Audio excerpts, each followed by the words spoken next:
August 3rd, 2026.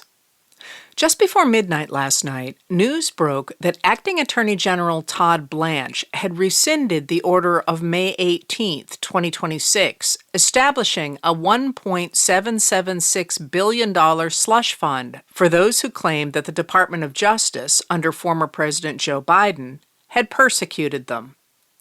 The fund was widely perceived to be a way to pay off those convicted of crimes related to their attempt to overturn the results of the 2020 presidential election.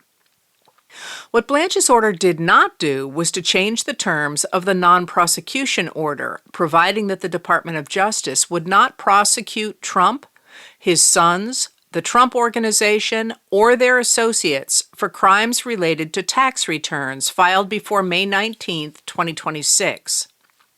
Last night, Blanche reiterated that the non-prosecution order applies only retroactively, but that was always the case.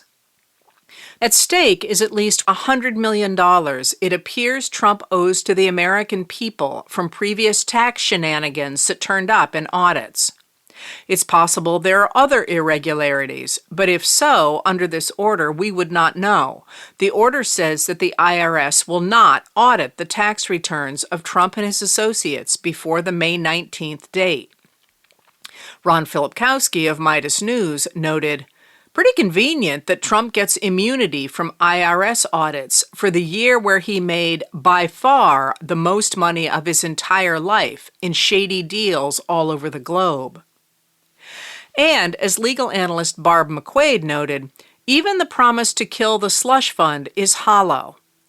Last week, the Department of Justice paid $1.2 million to Paul Vaughn, who was convicted in 2024 of violating the FACE Act, which bans force or threat of force or physical obstruction that intentionally injures, intimidates, or interferes with any person obtaining or providing reproductive health care services. While Vaughn claimed he was arrested for praying, in fact, he blocked the doors of a reproductive health care clinic in Tennessee. Vaughn's payoff shows that the Department of Justice will simply give out individual settlements instead of one designated fund, McQuaid wrote. Nonetheless, Senators Tom Tillis of North Carolina and John Cornyn of Texas, who sit on the Judiciary Committee and were openly opposing Blanche, this morning issued a joint statement saying they will now support Blanche's nomination for Attorney General, allowing the nomination to move out of the Judiciary Committee to the full Senate.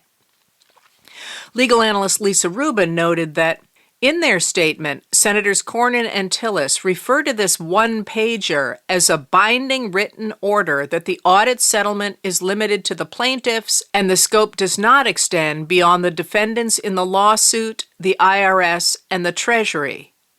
But this isn't an order, nor does it bind anyone.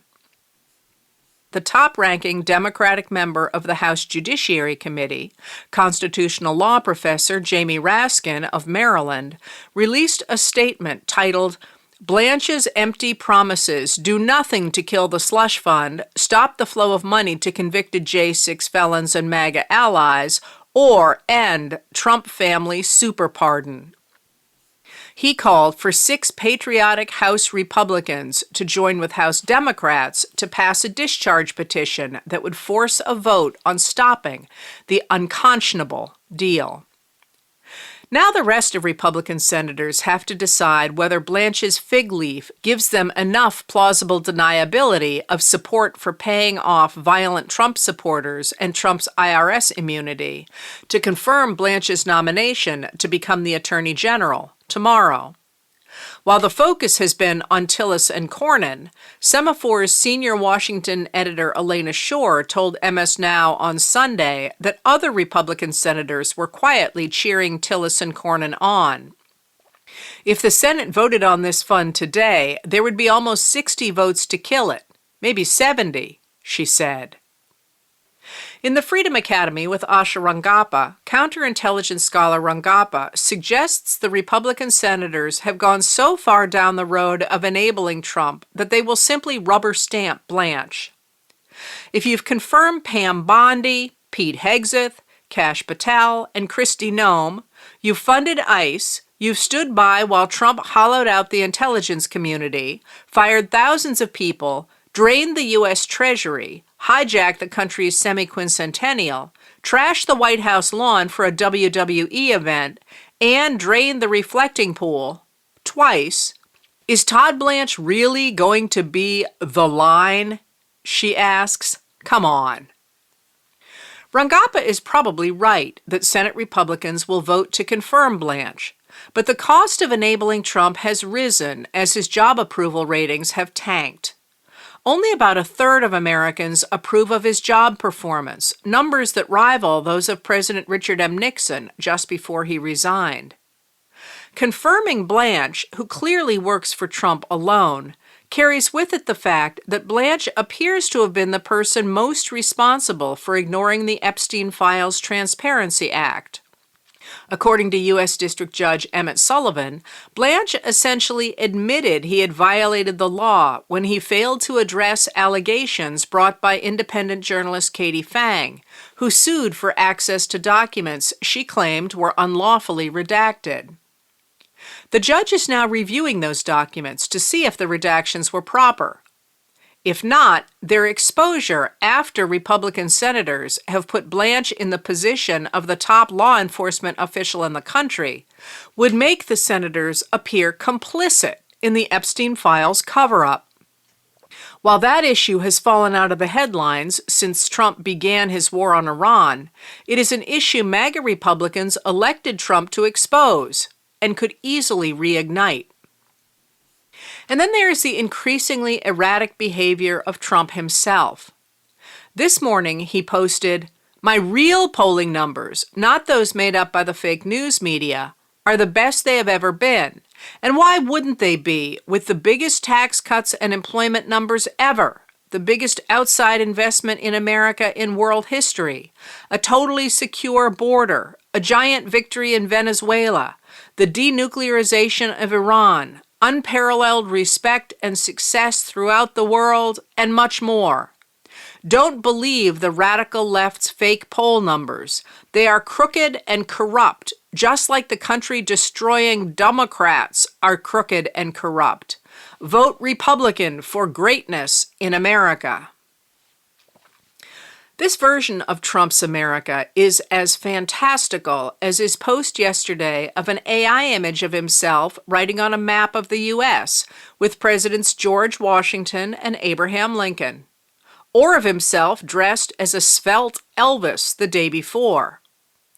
Indeed, Saturday was quite a day of posting on social media for the President of the United States. In addition to portraying himself as Elvis, he posted a flattering picture of himself with the caption, "President Trump ages in reverse," himself as a Continental Army officer, a split portrait with his face as one half and George Washington as the other, and a Trump 2028 poster. Trump has given Republican senators little reason to give him cover. He has been openly feuding with Republican senators over things he wants Congress to do, for which Republican leadership can't find enough votes. Those include the Save America Act, which would dramatically rework voting in the U.S., and which Trump seems to think would enable Republicans to win the 2026 midterms. But even if the Republicans nuke the filibuster so they could pass it without any Democratic votes, something they don't want to do, it's not clear they have enough votes for a simple majority. To get his way on the Save America Act, Trump hamstrung Republicans by refusing to sign a popular housing bill, which had to become law without his signature, hurting Republicans' ability to claim credit for the measure. Trump also wants a major supplemental funding bill for the enormously unpopular Iran war, which the Republicans would prefer not to pass before the midterms. Manu Raju and Sarah Ferris of CNN reported yesterday that Trump is barely communicating with Senate Majority Leader John Thune, a Republican of South Dakota, except through the media. White House Press Secretary Carolyn Leavitt told reporters on July 23rd that Trump's patience is running out with Thune, and Raju and Ferris note that Senator Lindsey Graham's death on July 11th hampered communication as the South Carolina Republican was close to both Trump and Thune. Now the infighting appears to be getting worse. We need to be talking up the wins, talking about how crazy Democrats are, and instead we are knifing each other, a Republican senator told the CNN reporters. The infighting between Trump and Republican senators was muted this weekend compared to the fighting between Trump and cabinet members.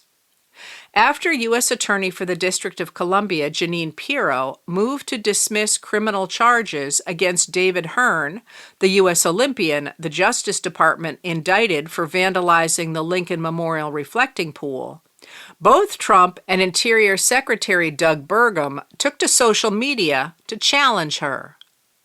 Trump repeatedly posted on social media that, "I disagree 100% with Jeanine Pirro," and posted a video of the reflecting pool in broad daylight, with the workers skimming algae in it and people around it, focusing on what seemed to be a young man briefly kneeling by the pool as proof the material is being cut with a knife or a box cutter for all to see. Elena Treen of CNN reported today that Trump is furious with Pirro and is considering firing her. Pirro blamed the Interior Department for the mistaken indictment, and Burgum fought back, supporting Trump's version of events. He posted that the evidence is clear. Vandals have repeatedly caused damage to the reflecting pool.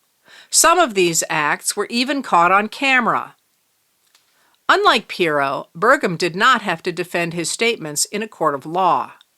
He did, though, get corrected by Community Notes, which pointed out that the Department of Justice had stated that damage to the pool came from a botched contractor installation.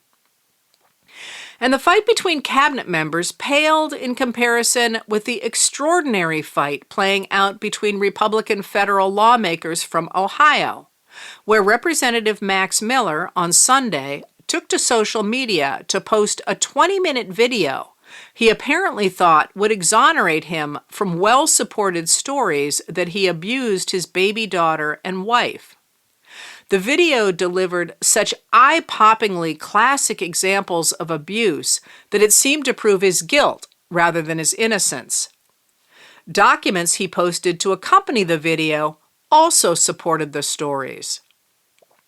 After Miller released the video, his former father-in-law, Senator Bernie Moreno, who had remained silent about the stories, finally made a public statement on social media, calling Miller's behavior increasingly erratic and dangerous, and saying the representative, who is running for re-election, needs serious psychological help and should not serve in the House of Representatives.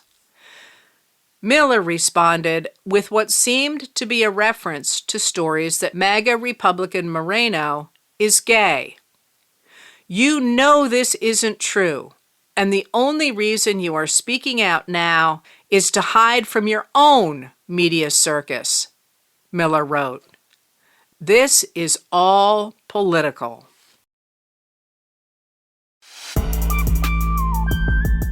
Letters from an American was written and read by Heather Cox Richardson. It was produced at Soundscape Productions, Dedham, Massachusetts. Recorded with music composed by Michael Moss.